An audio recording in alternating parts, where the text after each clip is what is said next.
Success जीवन JCC channel में आप लोगों का पुनः स्वागत है।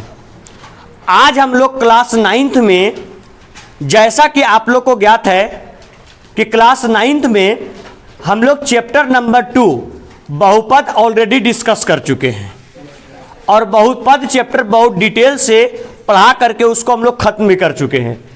आज हम लोग क्लास 9th के मैथ चैप्टर के चैप्टर नंबर 3 निर्देशांक ज्यामिति की शुरुआत करने जा रहे हैं।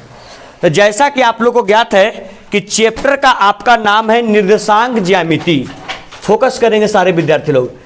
चैप्टर का आपका नाम हो गया, चैप्टर का नाम क्या हो गया बोलिए? निर्देशांक ज्यामिति। फोकस, अरे बच्चा फोकस करेंगे। निर्देशांक ज्यामिति चैप्टर का नाम है। इसको अंग्रेजी में बोलते हैं, जानते हैं क्या? अंग्रेजी में बोलते हैं कोऑर्डिनेट ज्योमेट्री। क्या बोलते हैं बोलिए? कोऑर्डिनेट क्या? ज्योमेट्री, इसको हम लोग बोलते हैं। और हिंदी में बोलते हैं इसको क्या है? हिंदी में इसको बोलते हैं निर्देशांक ज्यामिति। देखिए, ऐसे तो आप लोग को सभी विद्यार्थियों को ज्ञात है कि जैसे ही हम किसी चैप्टर की शुरुआत करते हैं तो सबसे पहले चैप्टर में डिफिनेशन, परिभाषा, कंसेप्ट, चर्चा करते हैं। तब पर उसके बाद हम लोग क्या काम करते हैं? एक्सरसाइज की शुरुआत करते हैं। उसके बाद हम लोग एक्सरसाइज की शुरुआत करते हैं। ठीक है, तो गेट ओपन कर लो। उसके बाद एक्सरसाइज की शुरुआत करते हैं। लेकिन इस चैप्टर में क्या है कि पहले ऐसा ही कुछ कंसेप्चुअल दिया हुआ है। इसका मतलब हम लोग को डायरेक्ट एक्सरसाइज शुरू करना पड़ेगा। बात समझ रहा है? जब नेक्स्ट एक्सरसाइज करेंगे तब कुछ कंसेप्ट बनाना पड़ेगा। सुनिए, आइए हम लोग चलते हैं प्रश्नावली 3.1 में। फोकस कीजिएगा। प्रश्नावली 3.1 आज इसकी शुरुआत करते हैं और आज प्रश्नावली 3.1 का अंत भी कर देंगे।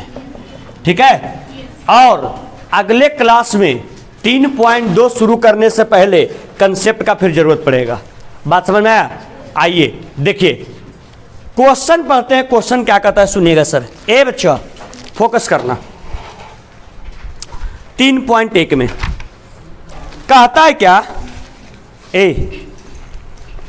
एक अन्य व्यक्ति को आप अपने अध्ययन मेज टेबल पर टेबल लैंप की स्थिति किस तरह बताएंगे?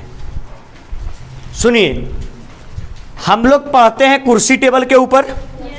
अरे बोलिए हाँ या ना? ऐसे नॉर्मली नहीं पढ़ते तो कोई बात नहीं बच्चा।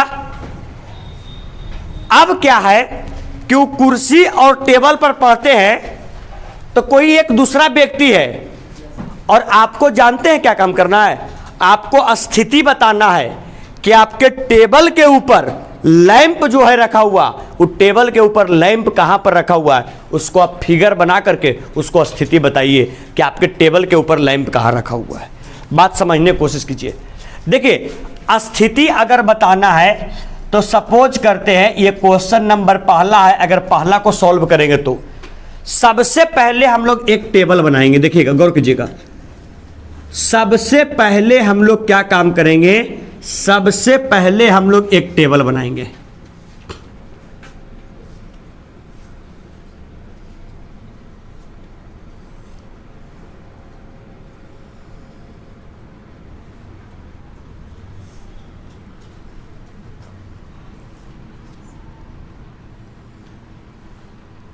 देखिए, ये जो आपको दिख रहा है, अगर इसको हटा भी देते हैं सिंपल, ये जो आपको दिख रहा है, लग रहा है टेबल क्या आकार का? एक टेबल है। अब क्या बोला कि एक टेबल दिखाइए और टेबल के ऊपर आप लैंप रखिए। सपोज करते हैं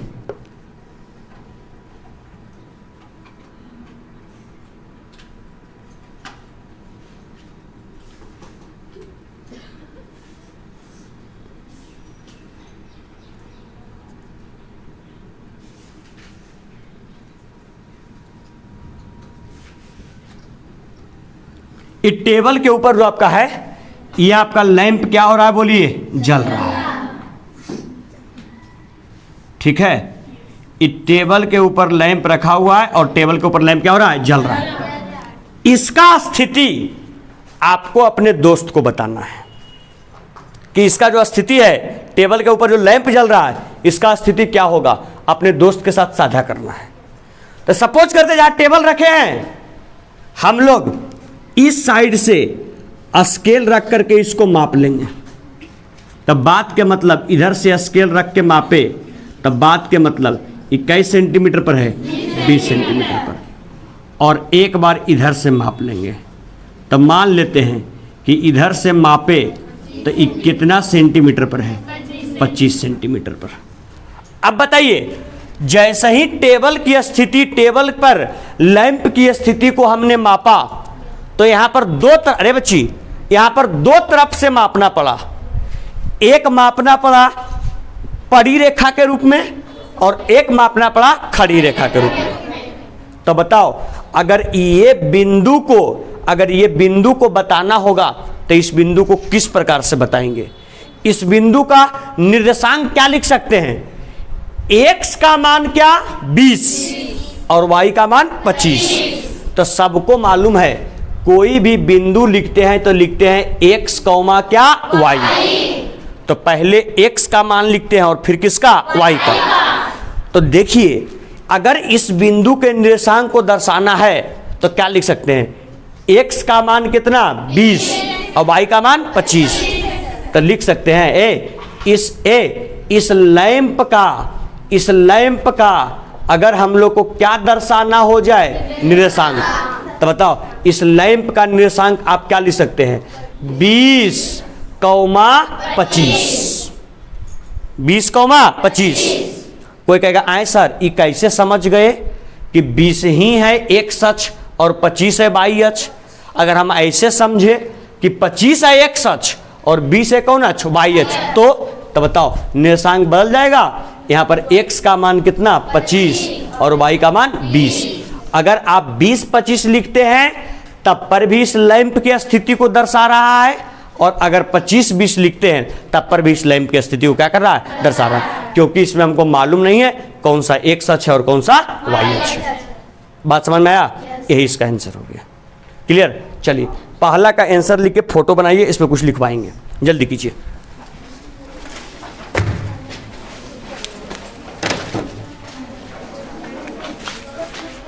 जल्दी से।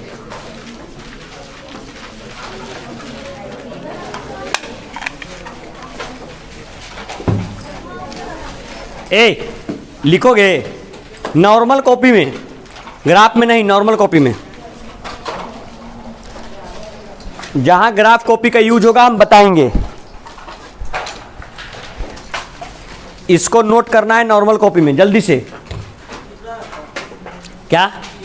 हाँ, तो चित्र बनाइएगा, नहीं तो फिर समझ में कैसे आएगा घर में। चित्र बनाइए, उसके बाद लिखवाएंगे।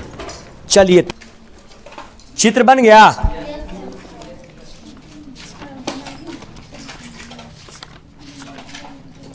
लिखिएगा, लिखिए, नीचे लिखिए उसका। लैंप को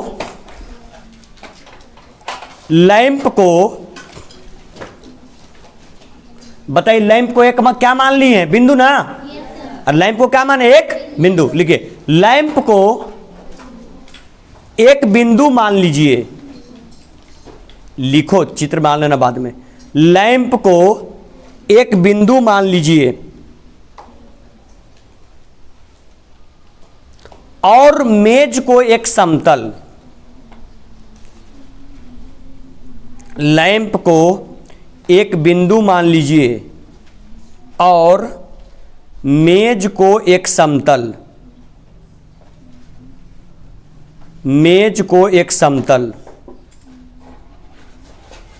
मेज को एक समतल, पूर्ण विराम। मेज का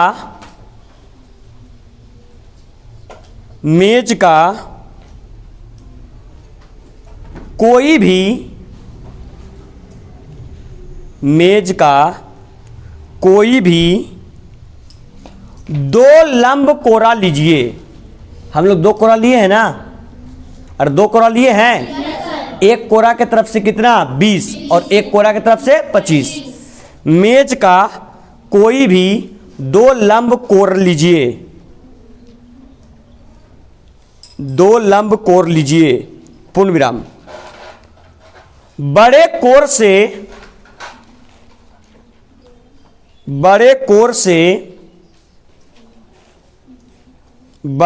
से लैंप की दूरी माप कीजिए। बड़े कोर से, छुटका कोर से कि बड़का कोर से? तो बताओ, बड़ा कोर से लैंप की दूरी का माप कई सेंटीमीटर? 25। लिखिए, बड़े कोर से लैंप की दूरी माप लीजिए, माप लीजिए। बड़े कोर से लैंप की दूरी माप लीजिए, पूर्ण विराम। मान लीजिए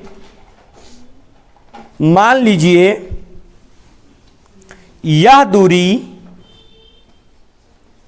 मान लीजिए यह दूरी 25 सेंटीमीटर है।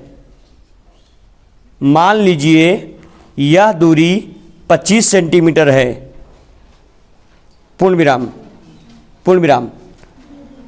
अब छोटे कोर से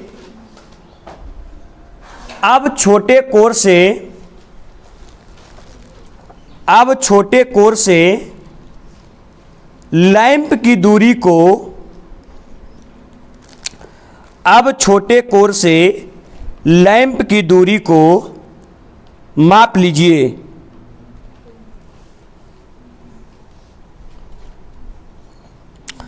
अब छोटे कोर से लैंप की दूरी माप लीजिए।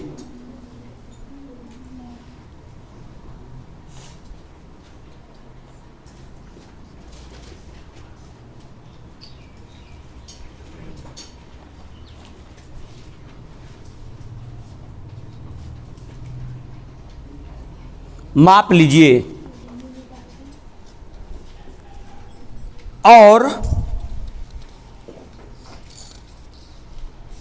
और मान लीजिए यह दूरी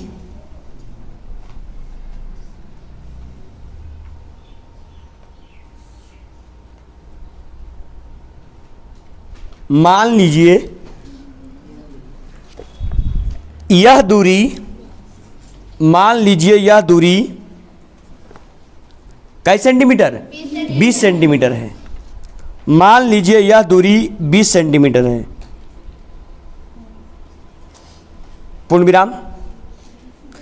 जिस क्रम में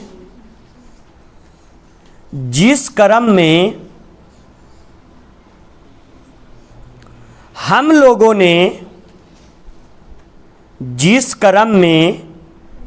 लोगों ने लैंप को रखा है, जिस क्रम में हम लोगों ने लैंप को रखा है, उसके अनुसार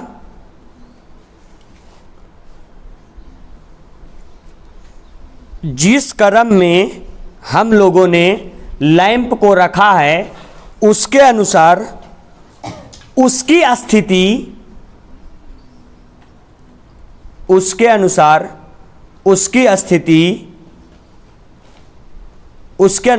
स्थिति क्या होगा बोलिए? या तो 20,25 या 25,20। लिखिए, उसकी स्थिति 20,25 ब्रैकेट बंद छोटी कोष्टक में, यहां लिखा हुआ है ना? या 25,30 25,20 या 25,20 हो सकता है, 25,20 हो सकता है। क्या सर, एनी प्रॉब्लम? बिंदु का पहला मान x का होता है कि y का? और दूसरा मान किसका? चलिए, बच्ची, प्रश्नावली 3.1 का क्वेश्चन नंबर कैमा हुआ? आइए 3.1 का क्वेश्चन नंबर दूसरा डिस्कस करते हैं और फिर इस चैप्टर को क्या करते हैं? समाप्त करते हैं। सॉरी, चैप्टर नहीं, एक्सरसाइज को। प्रश्नावली को। आइए सर, मिटा दें।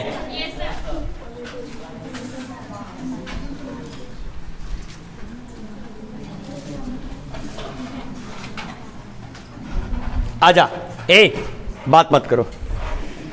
देखो, ऐसे ही सब प्रश्न में है कोई जान नहीं। आइए हम लोग देखते हैं। बाबू देखें, और एक्सरसाइज का लास्ट प्रश्न, ठीक। कौन योजना है? सड़क योजना।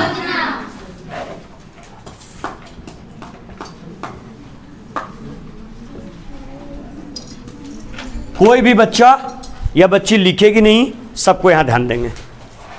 यह है सड़क योजना। क्या कहता है सड़क योजना में, सो सुनिए। सब देखो यहां क्वेश्चन को हम, अच्छा तुम लोग जानते हो उत्तर दक्षिण पूर्व पश्चिम?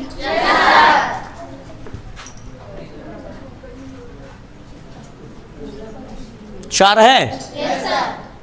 ऊपर को उत्तर, नीचे इधर,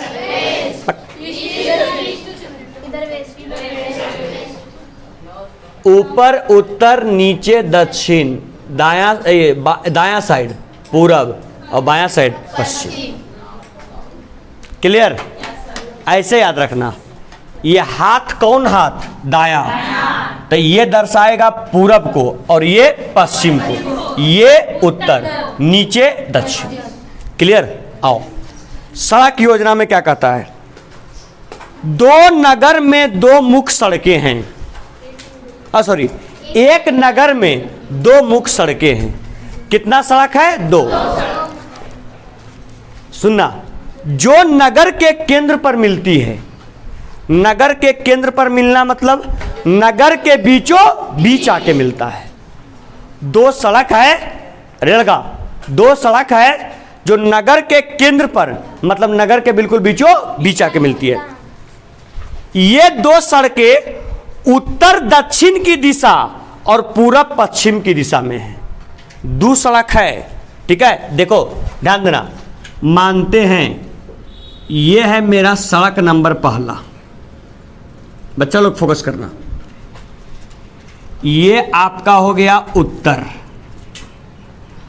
और इस यही सड़क में आपका एक पार्ट जो है वो एक पार्ट हो गया दक्षिण और एक पार्ट उत्तर। यहीं पर एक सड़क बिल्कुल नगर के बीचों बीच आके मिलती है। एक सड़क बिल्कुल नगर के बीचों बीच आके मिलती है। तो जब बीचों बीच आके मिलती है तो ये मिलती है कौन दिशा में? पूर्व दिशा में। और ये जो आपका मिलती है, ये आपका मिलती है पश्चिम की दिशा में। फोकस कीजिएगा सर। ये है उत्तर की दिशा में। देखिए सड़क कितना है बोलिए? दो। एक आपका सड़क उत्तर दक्षिण की दिशा में गई हुई है और एक पूरब और पश्चिम, और दोनों बिल्कुल नगर के बीचों बीच चौक पर आकर के मिलती है। दोनों नगर के बीचों बीच चौक पर आकर के एक दूसरे को काटती है। कहता क्या सुनिए, नगर की अन्य सभी सड़कें इन सड़कों के समांतर परस्पर 200 मीटर की दूरी पर है। नगर में और भी ये दो सड़क के अलावे और भी सड़क है जो इसके समांतर जाती है, और समांतर जाती है कई सौ मीटर की दूरी पर, 200 मीटर की दूरी पर और भी सड़क जो है क्या जाती है? समांतर। मतलब है यहां से 200 मीटर, यहां से 200 मीटर, यहां से 200 मीटर, यहां से 200 मीटर, यहां से 200 मीटर, 1 2 3 4 5 6 7 8। एक सड़क देखिए ऐसे गुजर रही, एक सब 200 मीटर की दूरी पर, 2 3 4, ये मुख्य सड़क के सब क्या जा रही है? समांतर। लेकिन सब कितनी दूरी पर? 200 मीटर की दूरी पर। कहता क्या, प्रत्येक दिशा में लगभग 5 सड़कें हैं। प्रत्येक दिशा में लगभग कई सड़क? 5। अब गौर करना, बताइए क्या बोलता है आगे, 1 सेंटीमीटर बराबर 200 मीटर का पैमाना लेकर अपने नोटबुक में नगर का एक मॉडल बनाइए। बताइए ए बच्चा, क्या बोला, आप लीजिए 1 सेंटीमीटर और इस 1 सेंटीमीटर को आप मानिए कई सौ मीटर, 200 मीटर। फोकस कीजिएगा। ए मानते हैं, ये हो गया पहला सेंटीमीटर, ये दूसरा, ये तीसरा, ये चौथा, ये पांचवा। इधर भी ए पहला, दूसरा, तीसरा, चौथा, पांचवा, क्योंकि 5 सड़क गुजर रही है ना। आगे ए इधर भी 1 2 3 4 5, आगे भी 1 2 3 4 5 सड़क गुजर रही है।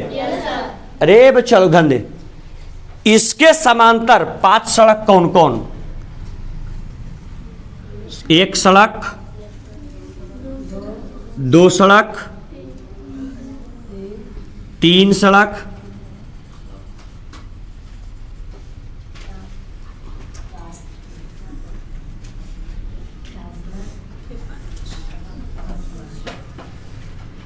गुजर गया। देखिए सड़क नंबर पहला, दूसरा, सड़क नंबर तीसरा, सड़क नंबर चौथा और सड़क नंबर, अच्छा नीचे से करते हैं जी, पहला, दूसरा, तीसरा, चौथा, पांचवा। कई सड़क गुजर गया, 5। और पांचों सड़क इस मुख्य सड़क के क्या है, समांतर है, और सबके बीच की दूरी कई सौ मीटर, 200 मीटर। लेकिन ग्राफ खींचने समय 200 मीटर को मान लिए कई सेंटीमीटर, 1 सेंटीमीटर। चलिए अगला, 1 सड़क, 2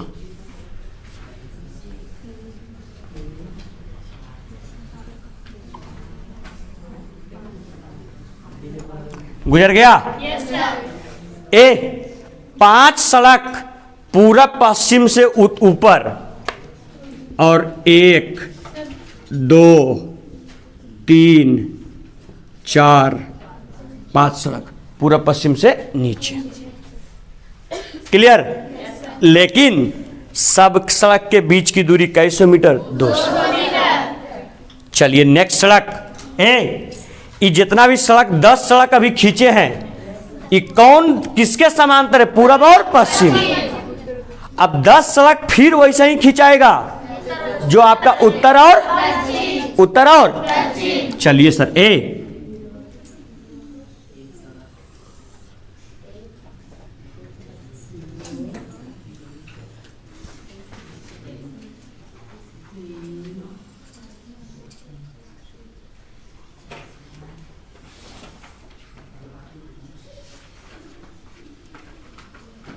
पांच सड़क हो गया।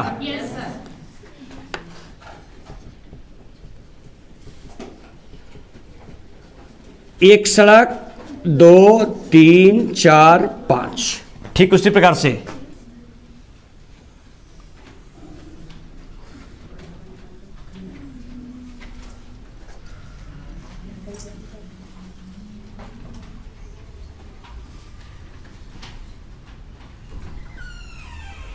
हो जाएगा। एक सड़क, 2 3 4 और 5। देखिए, और सब सड़क के जो बीच की दूरी है कई सौ मीटर, 200। लेकिन इसको माने हैं 1 सेंटीमीटर और कितना मीटर, 200। देखो इसको दे दो नंबरिंग, ये कितना था, 0, ये 1 2 3 4 5, 1 2 3 4 5। कोई दिक्कत? आ जाओ क्वेश्चन। हाँ पहले क्या बोलता, नोटबुक पर बच्चा नोटबुक पर सड़क का एक मॉडल बनाइए। नोटबुक पर सड़क का एक मॉडल बन गया। ये हम फालतू ऐसी नहीं बना रहे हैं, आपके किताब में ये क्वेश्चन कहता है, नहीं बोला मॉडल बनाइए। सड़क का मॉडल बन गया। आगे पढ़े क्वेश्चन। सड़कों को एकल रेखाओं से निरूपित कीजिए। क्या एकल रेखा से निरूपित हो गया। आगे पढ़ो क्वेश्चन क्या बोलता है, और आगे बढ़ो, और बड़ा क्वेश्चन है। अपने मॉडल में, ध्यान से सुनो, आपके मॉडल में एक दूसरे को काटती हुई अनेक क्रॉस स्ट्रीट चौराहे हो सकती है। अरे है ना?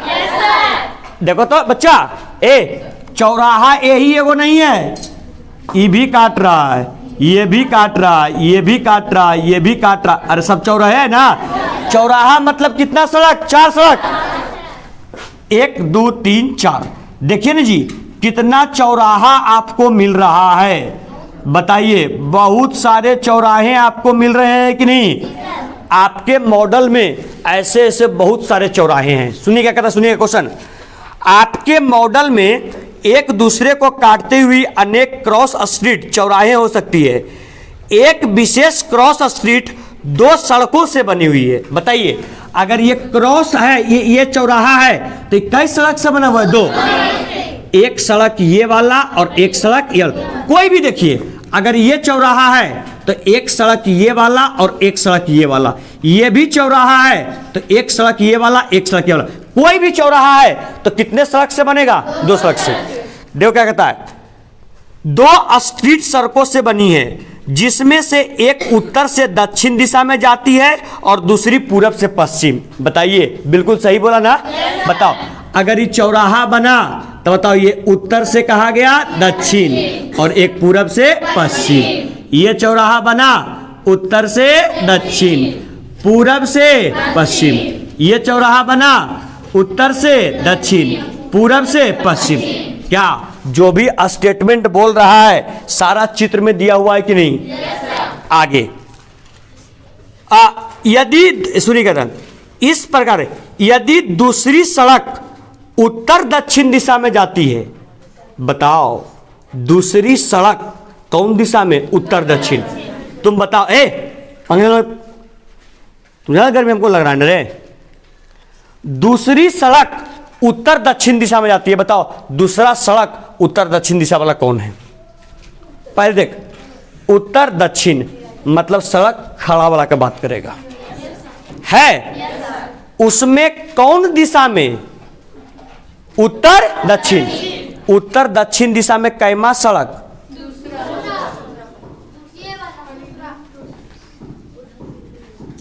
उसको समझाएंगे बाद में।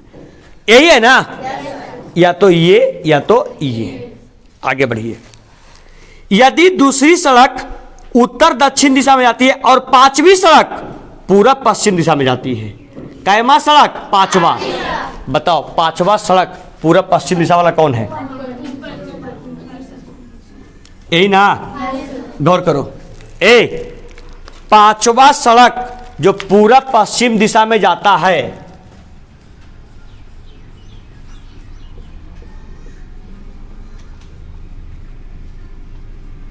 यही ना है सर? Yes sir. दूसरा सड़क जो उत्तर दक्षिण दिशा में जाता है,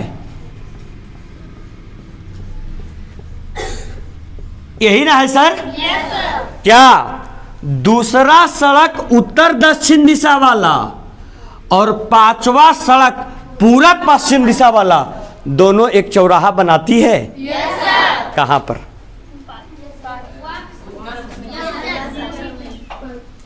यहीं पर ना सर?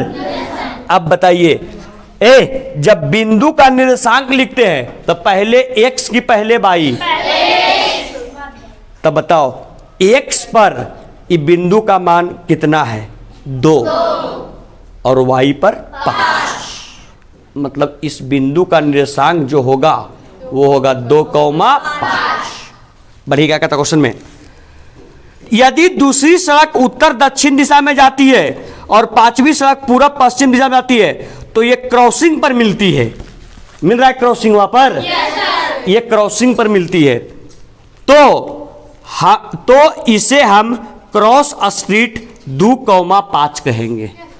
कहेंगे ना? yes, अरे इस क्रॉस स्ट्रीट को क्या बोलेंगे? 2,5, क्योंकि ये उत्तर, ये आपका क्या कहते हैं, उत्तर दक्षिण दिशा में नंबर दूसरा और पूरब पश्चिम दिशा में नंबर 5वां। तो इस क्रॉस स्ट्रीट को क्या बोलेंगे? 2,5। इसी परंपरा से यह ज्ञात कीजिए कितनी क्रॉस स्ट्रीट को 4,3 माना जाएगा। तुमसे बोल रहा है कितना क्रॉस स्ट्रीट होगा जिसको तुम 4,3 मानोगे। देखो कितना सड़क होगा, यहां ध्यान देना। सबसे पहले 4,3 कितना क्रॉस स्ट्रीट होगा। देखो 4 किसका मान चाहिए, x का है, वहां भी 4x में है, कोई दिक्कत। 4,3 अरे है। अब बताओ अगर x में 4 है तो y में होना चाहिए 3, अरे है, और y में होना चाहिए 3। देखो अगर 4 जाएगा इस प्रकार से, 4 जाएगा इस प्रकार से, तो आपका 3 जाएगा इस प्रकार से। कहां कहां कट किया, 1 क्रॉस स्ट्रीट, 2 क्रॉस स्ट्रीट, ये भी गुजरेगा। चलिए क्रॉस स्ट्रीट नंबर 3 और क्रॉस स्ट्रीट नंबर 4, मतलब 1 नहीं होगा, 1 से अधिक होगा, रहना। आगे नेक्स्ट क्या बोलता है, कितनी क्रॉस स्ट्रीट को 3,4 माना जाएगा। अगला क्रॉस स्ट्रीट 3,4, मतलब x का मान 3, यह 3 बना ना, मतलब 1 क्रॉस स्ट्रीट कौन सा हो जाएगा, 3,4 ना, ये हो जाएगा। अरे 4 जाएगा जी, ये होगा। आगे 3,4 ये भी होगा, आगे 3,4 4 ये है ना, ये भी होगा। और बताइए ये भी हो जाएगा। बताइए 1 होगा कि 1 से अधिक होगा, बहुत सारा हो जाएगा।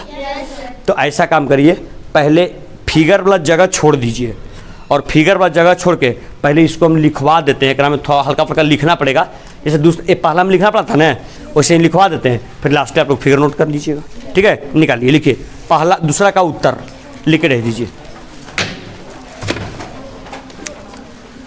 दूसरा का उत्तर लिख के रह दीजिए।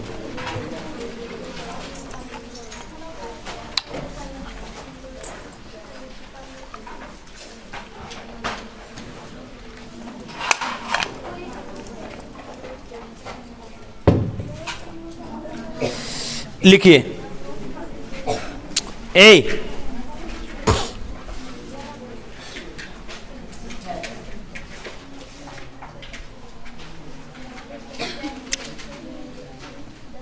लिखिए, चित्र का जगह छोड़ दीजिएगा। लिखिए दोनों की क्रॉस मार्ग, दोनों की क्रॉस मार्ग, दोनों की क्रॉस मार्ग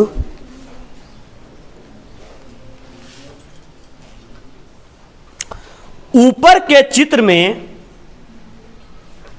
दोनों का क्रॉस मार्ग ऊपर के चित्र में चिन्हित किया गया है। दोनों का क्रॉस मार्ग ऊपर के चित्र में चिन्हित किया गया है। पूर्ण विराम। ये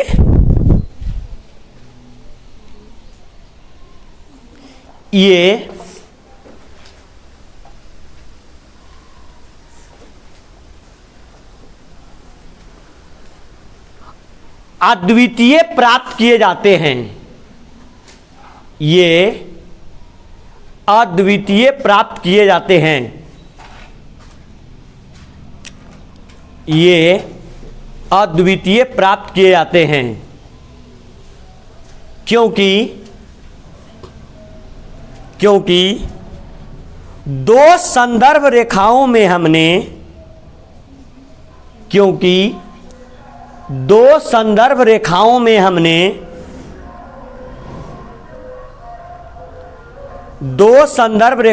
हमने स्थान निर्धारण के लिए, दो संबंध रेखाओं में हमने स्थान निर्धारण के लिए दोनों का प्रयोग किया है। स्थान निर्धारण के लिए दोनों का प्रयोग किया है, दोनों का प्रयोग किया है। चलिए सर, इस प्रकार से आपका प्रश्नावली 3.1 क्या हुआ, समाप्त। सर इसमें एक को थ्योरी नहीं लिखवाए, एक को कंसेप्ट नहीं लिखवाए, एक को परिभाषा, एकरा में कोई परिभाषा का प्रयोग है? इसमें सिंपल निर्देशांक देखना। हाँ, प्रश्नावली 3.2 शुरू करेंगे, उसमें जबरदस्त तरीके से प्रयोग रहेगा। तो नेक्स्ट क्लास में आप लोग इंस्ट्रूमेंट बॉक्स, ग्राफ कॉपी पूरा बजाते से लेकर के आइएगा, ठीक है। चलिए, थैंक यू, बहुत बहुत धन्यवाद वीडियो में बने रहने के लिए। अगर लेक्चर पसंद आ रहा हो वीडियो को लाइक करें, अगर अभी तक चैनल को सब्सक्राइब नहीं किए हो तो सब्सक्राइब भी कर लें, आने वाले समय में आपको इससे बहुत फ़ायदा होने वाला है। चलिए, थैंक यू, मिलते हैं प्रश्नावली 3.2 में। बहुत बहुत धन्यवाद।